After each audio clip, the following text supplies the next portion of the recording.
स्वागत आप सभी का ब्रेकिंग न्यूज चैनल में एक बार फिर से।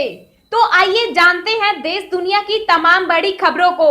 पर उससे पहले आपसे निवेदन है कि आप इस वीडियो को लाइक कर दें, शेयर कर दें ताकि हमारा हौसला बढ़ता रहे। पानी की बर्बादी करने पर अब होगी 5 साल की सजा, देना होगा 1 लाख रुपए का जुर्माना। जी हां, पानी की बर्बादी करने वालों को अब सावधान रहने की जरूरत है। कोई भी व्यक्ति और सरकारी संस्था यदि भूजल स्रोत से हासिल होने वाले पीने योग्य पानी की बर्बादी या बेवजह इस्तेमाल करता है तो यह एक दंडात्मक अपराध माना जाएगा। इससे पहले भारत में पानी की बर्बादी को लेकर दंड का कोई प्रावधान नहीं था।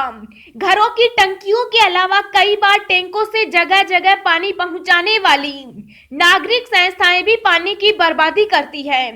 CGWA के नए निर्देश के अनुसार पीने योग्य पानी का दुरुपयोग भारत में 1 लाख रुपए तक के जुर्माना और 5 साल तक की जेल की सजा के साथ दंडनीय अपराध होगा। नेहा कक्कड़ और रोहनप्रीत सिंह बंधे शादी के बंधन में, गुरुद्वारे से वीडियो और तस्वीरें आई सामने। जी हां, बॉलीवुड सिंगर नेहा कक्कड़ और रोहनप्रीत सिंह शादी के बंधन में बंध गए। दोनों ने गुरुद्वारे में शादी रचाई। गुरुद्वारे से दोनों की शादी की वीडियो और तस्वीरें सोशल मीडिया पर वायरल हो रही है। नेहा और रोहन दिल्ली में शादी के बंधन में बंध गए। सोशल मीडिया पर गुरुद्वारे से दोनों की वीडियो वायरल हो रही है। दोनों फेरे लेते नजर आ रहे हैं। केंद्र सरकार ने लगाई रोक, अब आर्मी कैंटीन में नहीं मिलेगा आयातित सामान। जी हां, सेना की कैंटीन में विदेश से आयात को लेकर केंद्र सरकार ने बड़ा फैसला लिया है। इस फैसले के अनुसार सेना की कैंटीन में विदेश से आयातित किए गए सामान की बिक्री पर रोक लगा दी। जो सेना की कैंटीन से विदेशी सामान खरीदते थे उनको सरकार के इस फैसले से झटका लगा है। सरकार का यह आदेश देश की 4000 से अधिक सैन्य कैंटीन पर लागू होगा। स्वदेशी उत्पादों के उत्थान की दिशा में यह एक बेहतरीन कदम हो सकता है। अभी तक सेना की कैंटीन से आयातित शराब, इलेक्ट्रॉनिक उपकरण और अन्य वस्तुओं की बिक्री हो रही थी। सेना के अधिकारियों, जवानों और पूर्व सैनिकों को रियायती दर पर यह सामान उपलब्ध कराया जा रहा था। इस फैसले का सीधा मकसद भारतीय उत्पादों को बढ़ावा देना व विदेशों के बने सामान के उपयोग को कम करना है। अगर इसे देश हित के नजरिए से देखा जाए तो यह सराहनीय कदम होगा। दोस्तों, अगली खबर जानने से पहले आपसे एक रिक्वेस्ट है कि इस वीडियो को बनाने में मुझे बहुत ज्यादा मेहनत लगती है, तो इस मेहनत के लिए वीडियो को एक छोटा सा लाइक जरूर करें। छोटी रेड लाइट पर गाड़ी के इंजन को बंद करना नहीं है फायदे का सौदा, एक्सपर्ट से समझिए कैसे। जी हां, दिल्ली में बढ़ते प्रदूषण को देखते हुए केजरीवाल सरकार ने इन दिनों दिल्ली की रेड लाइट पर एक अभियान चला रखा है जिसका नाम है रेड लाइट ऑन गाड़ी ऑफ। दिल्ली के मुख्यमंत्री अरविंद केजरीवाल के मुताबिक अगर दिल्ली के लोग लाल बत्ती होने पर अपनी गाड़ी को बंद रखेंगे तो दिल्ली को प्रदूषण से काफी हद तक बचाया जा सकता है। लेकिन यहाँ सवाल है कि कई बार रेड लाइट्स पर 15 से 20 सेकंड के लिए भी होती है, तो क्या 10 से 20 सेकंड के भीतर गाड़ी के इंजन को बार बार बंद करना और चलाना क्या गाड़ी की सेहत के लिए सही है?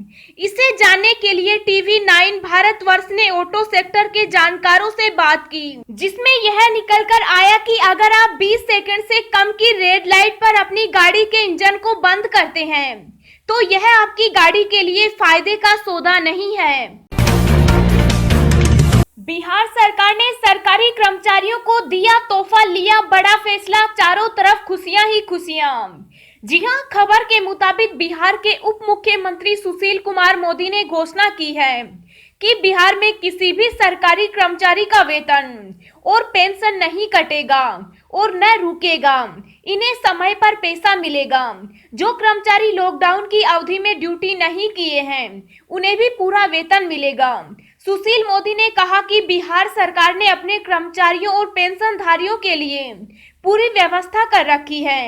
इन्हें डरने या घबराने की कोई जरूरत नहीं है। इनके वेतन और मिलने वाले लाभ में कोई कटौती नहीं की जाएगी।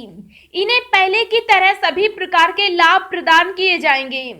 साथ ही साथ सही समय पर इनके वेतन में भी वृद्धि की जाएगी। राज्यों को 28 रुपए प्रति किलो प्याज बेचेगी सरकार, स्टॉक लिमिट तय। जी हां, प्याज की आसमान खुदरा छूती कीमतों पर अंकुश लगाने के प्रयास केंद्र सरकार ने तेज कर दिए। इसके तहत केंद्र ने राज्यों और केंद्र शासित प्रदेशों को केंद्रीय सुरक्षित भंडार से प्याज की खेप उठाने को कहा। इसके साथ ही प्याज की थोक एवं खुदरा एवं थोक स्टॉक लिमिट तय कर दी है। ज्ञात हो कि देश के कई हिस्सों में प्याज की खुदरा कीमतें 100 रुपए प्रति किलो के स्तर को भी पार कर गई। दिल्ली की मंडियों में प्याज का थोक भाव 65 रुपए जबकि खुदरा 80 रुपए प्रति किलो रहा। केंद्र सरकार ने सख्त कदम उठाए।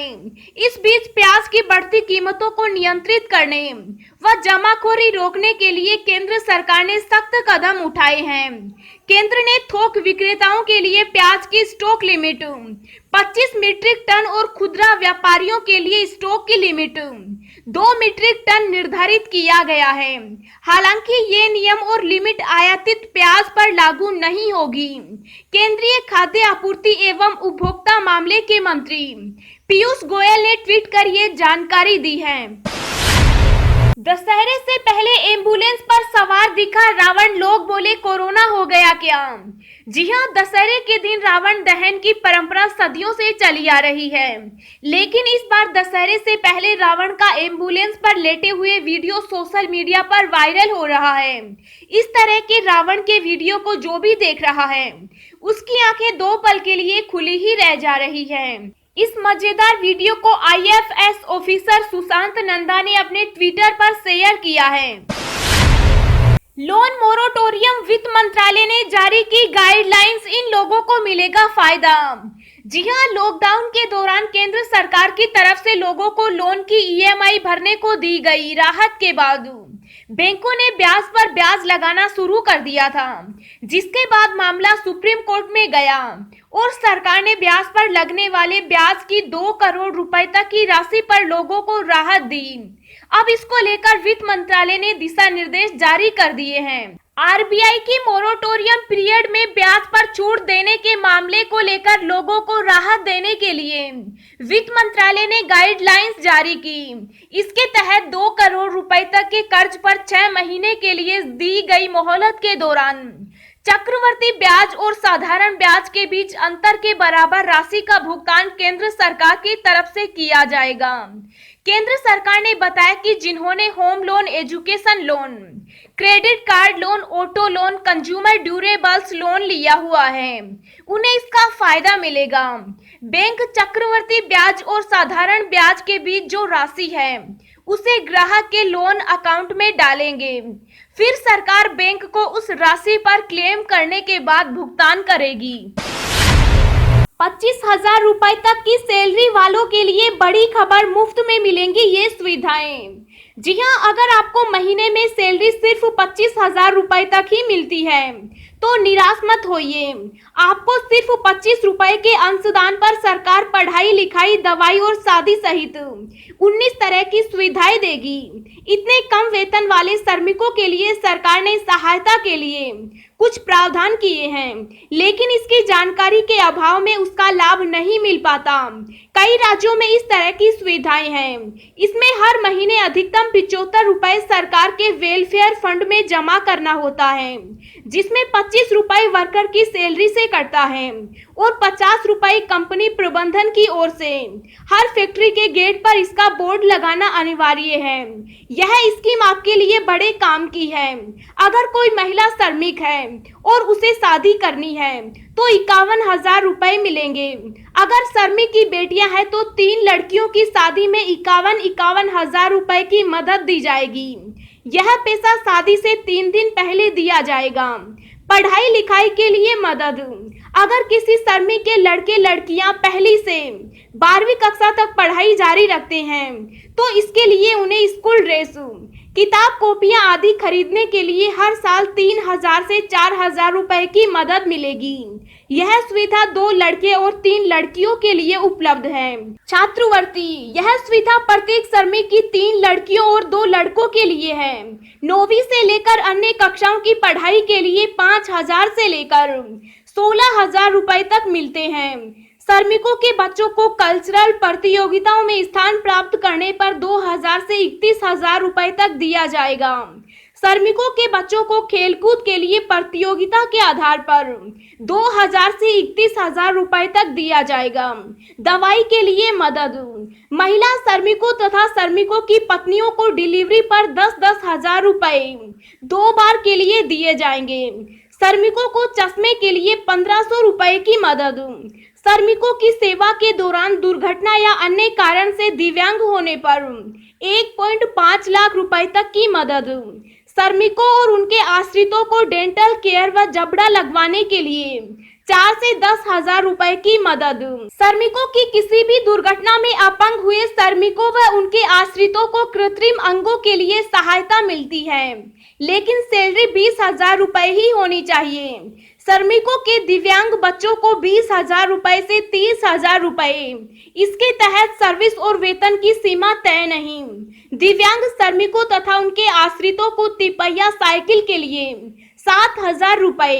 अन्य सुविधाओं के लिए मदद, महीने में 18,000 रुपए वेतन पाने वाले श्रमिकों को हर 5 साल में साइकिल खरीदने के लिए 3,000 रुपए, लेकिन सर्विस कम से कम 2 साल होनी चाहिए। महिला श्रमिकों को नई सिलाई मशीन खरीदने के लिए हर 5 साल में एक बार 3,500 रुपए देने का प्रावधान। 5 साल की सर्विस पर श्रमिकों को 1,500 रुपए LTC की सुविधा। संकट काल में परिवार की मदद, कार्यस्थल पर काम करते वक्त मौत होने पर आश्रित को 5 लाख रुपए की मदद दी जाएगी, जबकि किसी अन्य कारण से मौत पर उसकी विधवा या आश्रित को 2 लाख रुपए की सहायता राशि दी जाएगी। श्रमिक की कार्यस्थल या बाहर किसी भी कारण से मृत्यु होने पर दाह संस्कार के लिए 15,000 रुपए देने का प्रावधान है। अब हम आपको अगले 24 घंटों के संभावित मौसम पूर्वानुमान के बारे में बता रहे हैं। अगले 24 घंटों के दौरान पश्चिम बंगाल, सिक्किम, ओडिशा, छत्तीसगढ़, मध्य प्रदेश और गुजरात के कुछ और हिस्सों में मानसून के वापस लौटने की उम्मीद है। इस दौरान अरुणाचल प्रदेश, नागालैंड, मणिपुर और मिजोरम में हल्की से मध्यम बारिश के साथ 1-2 स्थानों पर भारी बारिश हो सकती है। शेष पूर्वोत्तर भारत में हल्की बारिश के आसार हैं। मध्य महाराष्ट्र, तटीय कर्नाटक और दक्षिणी आंतरिक कर्नाटक के साथ साथ अंडमान और निकोबार द्वीप समूह में हल्की से मध्यम बारिश हो सकती है। तमिलनाडु, केरल, आंध्र प्रदेश और तटीय ओडिशा पर हल्की बारिश हुई।